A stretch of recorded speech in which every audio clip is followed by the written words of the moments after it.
The Lord be with you. And with your spirit. A reading from the Holy Gospel according to Luke. As Jesus drew near to Jericho, there was a blind man sitting at the side of the road begging. When he heard the crowd going past, he asked what it was all about. And they told him that Jesus the Nazarene was passing by. So he called out, "Jesus, Son of David, have pity on me." The people in front scolded him and told him to keep quiet. But he shouted all the louder, "Son of David, have pity on me."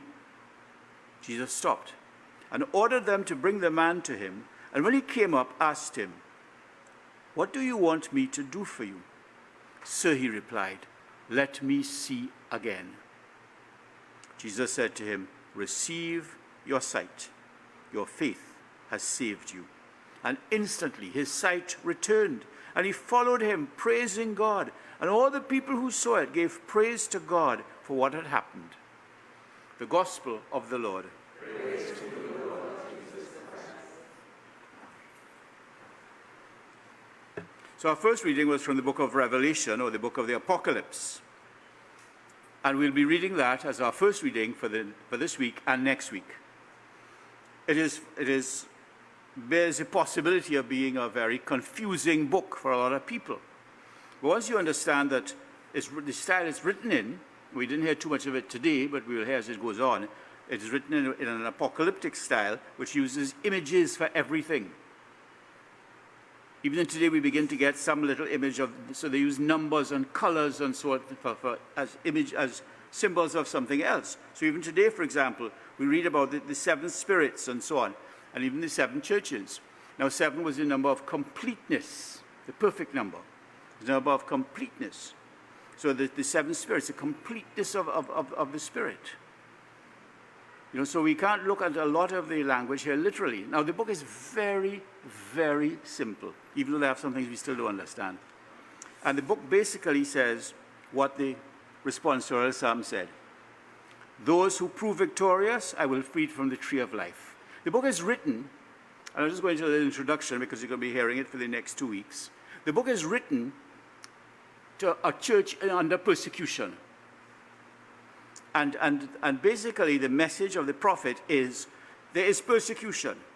There's going to be suffering and death. There's going to be judgment, heaven or hell. You stand firm. You prove victorious. You keep the faith no matter what. And you'll be victorious, and there'll be heaven for you. And that's the story of the book of Revelation. Next book. And it's told in different ways. You know, it's told in the 7 scrolls, it's told in 7 this and that. It's told in different ways, but it's the same basic story. The introduction, which we heard today, deals with the prophet introducing himself as John, and we had a letter to the church in Ephesus. So he's writing to 7 churches in Ephesus, or speaking to 7 churches in what today would be what today would be Turkey. The 7 churches there, Ephesus being the largest. And so he starts with that. We're not going to hear all of them. Tomorrow we're going to hear about 2 of the churches he writes to. So we're not reading every single thing in the book. We're reading extracts as we go along, but enough to get the idea of what the book is about. So we'll be hearing more about it as the weeks go on. But those who prove victorious, I will feed from the tree of life. Remain faithful. Trust in me. Remain faithful. Trust in me. In the gospel, we hear of this blind man sitting at the side of the road. And he calls out to see, people passing, running by, who knows what the confusion is going on. What's it about? And they tell him, Jesus of Nazareth, he's coming by. Well, who is Jesus? Jesus, wonder worker, he heals. And so he calls out, "Jesus, Son of David, have pity on me." The people scolded him and told him to shut up. But he had his focus. He knew what he wanted. He had his focus on Jesus. And so he calls out again, even though people tell him, shut up, and scold again. Why are you making so much noise for? And so on. And he shouts all the louder, "Son of David, have pity on me." He had his focus. He knew what he was about, he knew what he wanted, and he knew the one to whom he was going, Jesus. and nobody was going to stop him. There's a lot in the world today that wants to stop Christians. There's persecution, of course, outright persecution in some parts of the world. But you know, the whole milieu that we live in is one that wants to stop Christians, wants to tell us there's no God, tell us God is irrelevant, we don't need God, we could do this, we could do that. You're like little children who used to believe that thunder was some God moving furniture or somebody moving furniture. Now we know better. We know what causes thunder and so on. We know everything nowadays. And you know, we know everything. We know the whole social media, the television, whatever it may be. Nothing supports faith. Or I shouldn't say that. Very little supports faith unless you look for it. Unless you have your eyes fixed on it. But then you begin to lose your focus, you know, slip and slide. And you know, we can easily be like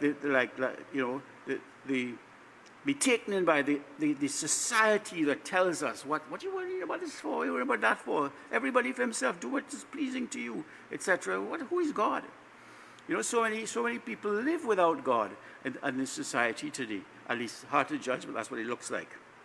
And you know, we have to be very careful that we become like this beggar who in Mark's gospel has a name, Bartimaeus, and that we become like him who has his focus on Jesus. This is my aim. This is what I'm about. I want to get to Jesus. And therefore the scolding of the crowd and the hushing up that the crowd is trying to do does not stop him.